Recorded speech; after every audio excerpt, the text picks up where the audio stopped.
अस्सलाम वालेकुम दोस्तों, ये देख सकते हैं एक रिसीवर है हमारे पास F1 F2 वाला GX वाला जो होता है। ये देखें, इसका स्विच लगाते हैं और आपको दिखाते हैं। तो हमने इसका स्विच लगा लिया है। तो आप देख सकते हैं दोस्तों, ये रेड लाइट पे है, ये रेड लाइट पे चला हुआ है दोस्तों। ये देखें, इसको जब भी ऑन करते हैं तो ये रेड लाइट पे है। तो इसका मसला हल करेंगे, देखते हैं इसमें क्या प्रॉब्लम है। तो दोस्तों इसको जल्दी से खोल लेते हैं और आपको दिखाते हैं। दोस्तों ये देखिए, हमने इसको खोल लिया है। ये वाला मॉडल है इसका GX605। तो इसके वोल्टेज आपको चेक करेंगे। दोस्तों आपको वोल्टेज इसके चेक कराते हैं। सबसे पहले हम इसके 5 वोल्ट चेक करेंगे। दोस्तों 5 वोल्ट ओके हैं इसके। उसके बाद ग्राउंड आ जाता है, ये 15 वोल्ट होंगे इसके। 15 वोल्ट भी ओके हैं। 21 वोल्ट ये भी बिल्कुल ओके हैं। उसके बाद 3.3 वोल्ट ये भी बिल्कुल ओके हैं। 1.8 वोल्ट ये देखें दोस्तों, 1.8 वोल्ट इसके बहुत डाउन है। ये आपको दिखा देते हैं। 1.8 वोल्ट की जगह पे 1.2 वोल्ट है। इसके अलावा इसके 1 वोल्ट भी बिल्कुल ओके है। तो यहाँ पे इसके 3.3 वोल्ट होते हैं, वो भी बिल्कुल ओके हैं दोस्तों। ये भी बिल्कुल ओके है 3.3। तो यहाँ पे 3.3 आते हैं, ये भी बिल्कुल ओके है दोस्तों। इस रेगुलेटर पे वोल्टेज इसके बहुत डाउन है, ये देखें।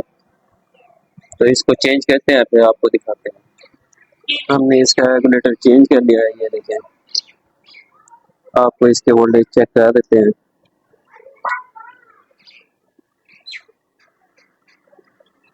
तो आप देख सकते हैं 1.8 वोल्ट इसके ओके हो गया है।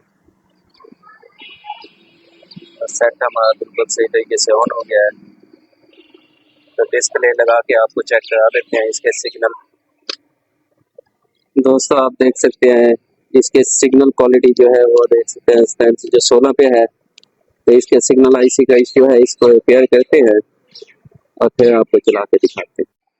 दोस्तों हमने इसका आईसी रिप्लेस कर लिया है, ये वाला 58 पन्ना, ये देख सकते हैं आप। और इसकी जगह पे हमने ये वाला नया लगा दिया है, ये आप देख सकते हैं। तो अब इसको चला के आपको दिखाते हैं। दोस्तों हमने इसकी लीड लगा दी है, अभी इसको ऑन कर लेते हैं, आपको स्क्रीन पे दिखा। तो आप देख सकते हैं ये सेट ऑन हो गया है दोस्तों। तो आप देख सकते हैं दोस्तों, सेट हमारा बिल्कुल ओके हो चुका है। आप इसको सिग्नल भी आपको चेक करा देते हैं। ये देखें दोस्तों, हमारा सेट बिल्कुल ओके हो चुका है। तो इसमें सिर्फ 58 पन्ना आईसी खराब था और एक 3.3 रेगुलेटर खराब था दोस्तों। एक यही आईसी खराब था 58 पन्ना, जो हमने ये वाला रिप्लेस किया है। और एक रेगुलेटर ये वाला था 1.8 वाला। तो हमारा मसला हल हो गया दोस्तों, हमारा सेट बिल्कुल ओके है। ये देखें, सेट हमारा बिल्कुल ओके है दोस्तों। सिग्नल इसके ओके हो चुके हैं दोस्तों। मिलते हैं अगली वीडियो में, तब तक के लिए अल्लाह हाफिज़।